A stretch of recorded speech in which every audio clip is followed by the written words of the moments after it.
video, word for word, everything that you see in that video. I had that script before we even recorded the audio. Yellow Dove is our guest right here on your advice. Big man, at once. I'm good, man. How are you doing? I'm fantastic, man. Yeah? How's everything? Trying to keep warm, bro. Nice. We were talking about you with Ellen Juchi. Yeah. One of Malawi's biggest artists. And he says he likes your visual. I appreciate it, man. Yeah. I appreciate it. I heard him say he loves animation. I'm a huge fan of animation as well, because you do things that you can't do in a physical. So it expands your thinking. It gets your horizon to a bigger place. So the imagination is endless when it comes to animation. Nice. Yeah. Let's talk about the song. First things first, man. The first time you sent me that song, I was like, okay.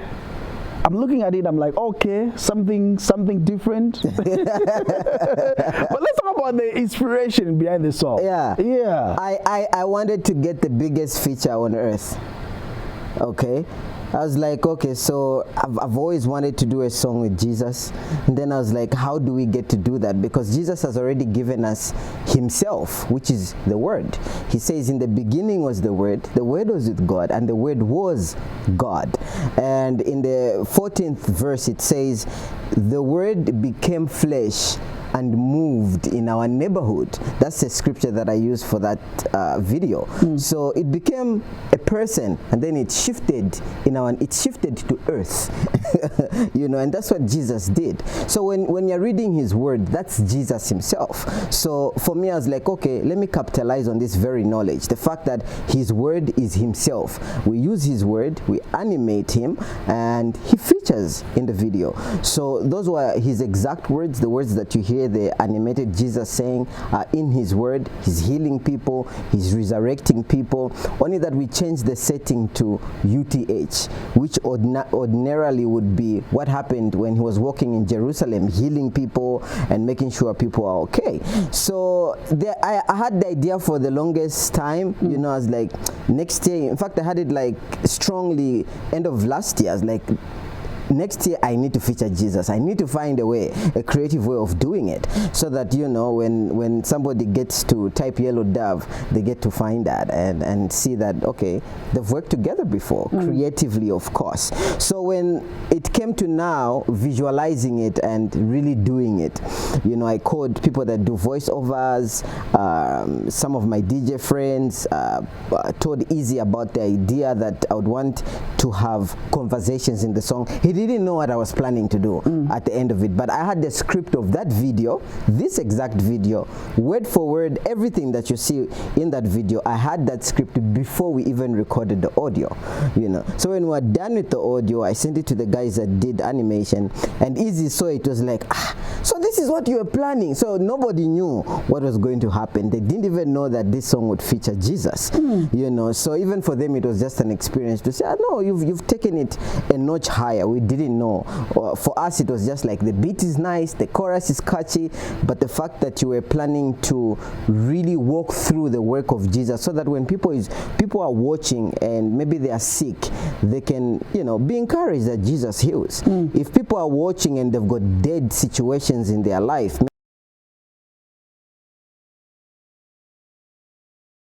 my situation in real life, because when you pray PMC, that's what happens. Jesus comes in that situation spiritually and sorts it out. Can I make mention right now, as I was watching the song and the visual, the first time that came into my mind, I was like, so is it like 12, 13 years when you did What Would Jesus Do? 16 years ago. If he came in Zambia. Yeah. If you had this type of resources back then, I feel like this is what you would have done. I know, right? Okay, let's do this. I don't know if it's just me, but I'm seeing a continuity of a song. What would Jesus do if he came in Zambia? And now you bring Jesus in a song at UTH. Let's throw it back. I know you're promoting your brand new song, but I don't know if it's just me, but when I watched that visual, it went back to 16 years. Yeah, and that's the thing about art. For me, my job is to create. How you interpret and perceive is good news to me. So So whichever way you interpret it, whether it's continuity or, you know, it's become a thing where I get to feature Jesus and use his words, and how you interpret it, to me, is feedback. So thanks for the feedback. Let's do this. Let's throw it back from 16 years ago, so that you understand. Saying, okay, 16 years ago, so that you know, saying, let's go straight up back to that Yellow Dove's old song. Jesus do, he became to Zambia. What would Jesus do? Talking about some throwback, you were telling me, saying 16 years. Yeah. 16 years. 16 years. Yeah, the song can even get an NRC. Yeah. I was even telling you in the background, like, that was one of the big songs in the country, like everybody was talking about it. It even got nominated for awards. Yeah, like it got massive airplay. But if we were to bring back then, and nothing has really changed on how you look. Yeah, enough vegetables and water. But let's talk about that also in your creative space. When you were doing that song, like, what were you thinking back then? Yeah, so by the way, that was like my first single. That was my first song.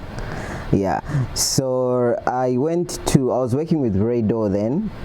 I remember they were very close with Slab D. So you'd make sure that when you go there, Slab D is there, you have to wait.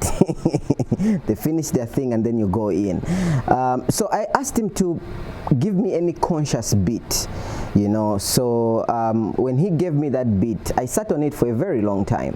I would play it in my room and just thinking, what am I gonna do with this beat? So as God would have it, I actually did have a dream about Jesus coming to Zambia. So in that dream, I was to be his tour guide, right? Show him around Zambia. And when I woke up, I shared with my friends who are now doctors.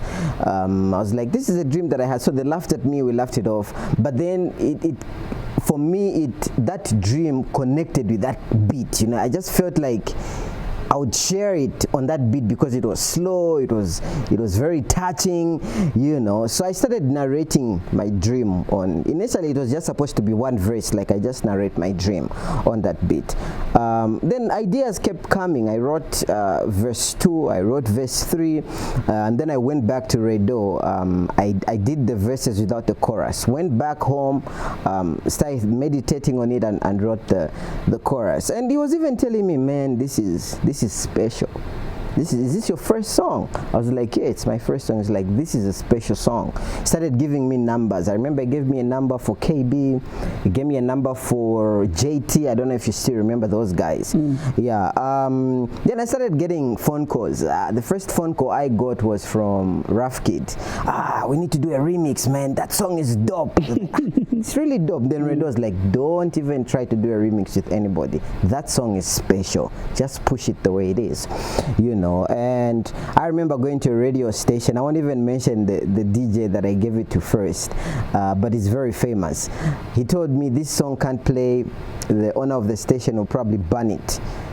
So that's how I went back with the CD. Those days we used to have Prinko CDs. I went back with the CD home, and I just told myself, if he tells me that is big, there's nothing that will come off this song, you know. After a week, I got a call from JT saying, I've heard that song. I finally heard that song. Bring it. It's a huge song, you know. And I was like, no, but this guy told me this. You forget about that person. Bring that song, you know. So that's how we started getting spins. It was #1 on QFM, #1 on Hot FM. It also did well on Hon FM, Hip Hop to Rock Your Block, #1 everywhere, you know. Started getting calls for Smooth Talk. Doors just opened, man. From the first single, first video, doors unlocked. And for me, I attribute that because I had the longest time in preparing for it. Like before I had a song, I knew DJs, I knew their numbers, I knew them personally, you know what I mean? I knew artists, I had long conversations with people like Crisis back then before I even had a song. And so that's what I tell even young people, that if you spend more time, like certain trees, if they spend more time as a seed in the ground, when they shoot up, it's very easy for doors to open. You know what creativity is. You even know how how to script a music video, because I scripted that music video. I looked for the clothes for the girls in that video. I looked for all the locations that you're seeing there. I looked for some of that footage that you're seeing of an HIV person, Komboka ceremony. So you know these things if you spend a lot of time in the background and not rushed. No, like spend a lot of time learning, interacting with people, so that when the material comes out, you know how to run with it. And so, yeah, that's how What Would Jesus Do If He Came to Zambia opened up doors for me. Nice. Now we're talking about your brand new song. I don't know if you understand where I was coming from. Yes, I totally get you, because I answer some of the things that came up in What Would Jesus Do. Yeah. For instance, when I talked about how I wished Uncle Misha could resurrect, in Tikapempela he does resurrect. So what I'm just simply trying to say is, What Would Jesus Do was a wish. God doesn't work with wishes. God works with prayers. You go to God, you complain, God doesn't work with tears. He doesn't work with emotion. He doesn't work with wishes. He works with faith. He works with prayer. So when you go to God, you tell him, God, I'm suffering, help me. Okay, that's why Tikapempela is very necessary, because as young people we're always complaining on Facebook, government is station, government, but have you prayed about it? The Bible says without faith you cannot please God. So you need to have faith and you need to pray about your situations. So that's why Tikapempela is very necessary for this generation to be a generation of prayer. Nice. Now this year also you just dropped your brand new song. I played it on radio. Already is getting amazing feedback. Appreciate it. Someone was even asking me saying, boy, you know where we expect a slow song beat because it's talking about prayer, and then you decide to get to put this tempo, the easy type of vibe, the beat, the drums, and everything is just different right there. Yeah. What's next now? What's next is, for me, it's about grooming. So next month you should be expecting a new single and music video from my artist VIC. VIC simply stands for Victory in Christ. She's a rapper and a singer under Yellowholic Music. So expect that. Expect a lot of songs that will have Yellowholic music at the beginning, because now we're launching out a record label. We're opening a recording studio. So we want to groom a lot of young people. There's a lot of things happening in the secular world. There's very little happening in gospel. And for me, this has been a learning curve, dropping videos the way I've been dropping, to learn more, so that the same formula I'm using on myself, I get to use it on a lot of young people that are out there. So next month, expect a lot of things from VIC. VIC features on a song called Sky Daddy and video, for those that have not seen her, but she's got something really heavy and dope coming up soon, and expect that I will sign more artists. It's gonna get busy, man. We're just getting started. You're dropping visuals as if you're dropping audios. Someone wanted me to find out about that, saying how are you managing financial muscle? Like, you know, where it's even confusing artists saying almost how many visuals, like last year? I've in total, last year like close to 21. And just videos. This year, almost about 3-4. No, man, this year we dropped like 6 videos. That's what someone wanted me to find out, saying how are you managing, man?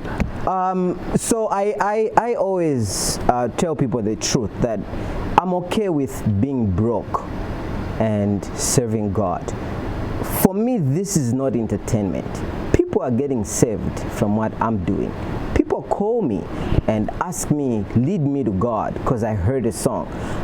Pray for me, I've got cancer, because I heard Tikapempela and Jesus still heals people up to now. Pray for me now. You know, this is not entertainment. This is not an industry. This is ministry for me. This is a calling. It's not a joke, you know. And that's one line I even try by all means to even tell producers, that as we're doing this, understand what we're doing. We're saving lives out there from hell, you know. So when God tells me empty your bank account, do this, I do it, you know. And that's a secret about music that you need to understand, about anything that you get to do in life. Sacrifice.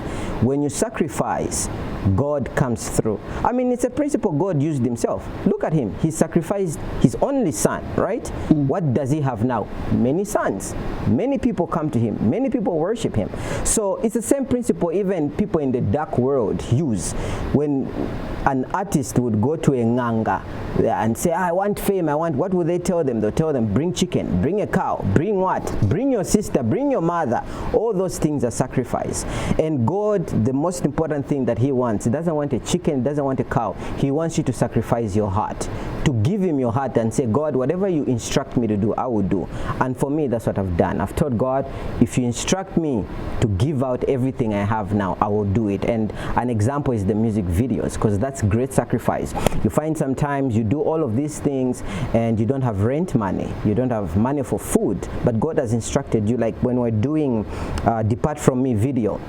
It was an instruction from God to do that. And I was completely broke. I was like, but God, if I use this money, I won't pay rent, I won't buy food, I'll be zero. And God told me, do it. I did that video, bro. A lot of people called me wanting to give their lives to God. And I obeyed, I led them to Christ, I had conversations with them. Following day, money just started coming, you know. Doors started opening up. People started calling me, hey, God has told me to pay your rent. I dreamt that I was buying you food. Can I send you money for food? From nowhere, without asking anybody. And that's just an encouragement that when you obey God, he takes care of you. When you take care of God's business, he takes care of you. So everything you see me do, it's not from abundance. It's from understanding that what I do is out of sacrifice. And when you sacrifice, God blesses you. Nice. So, yeah. Thank you very much for coming through and stepping in and giving us that amazing visual. I love creative works. Yeah. And that's one of those, I feel like it's an amazing song. Thank you, and people stream it. Tikapempela is out on YouTube, on Yellow Dove YouTube channel. Stream it on Spotify, everywhere. Let's spread the gospel. Yeah.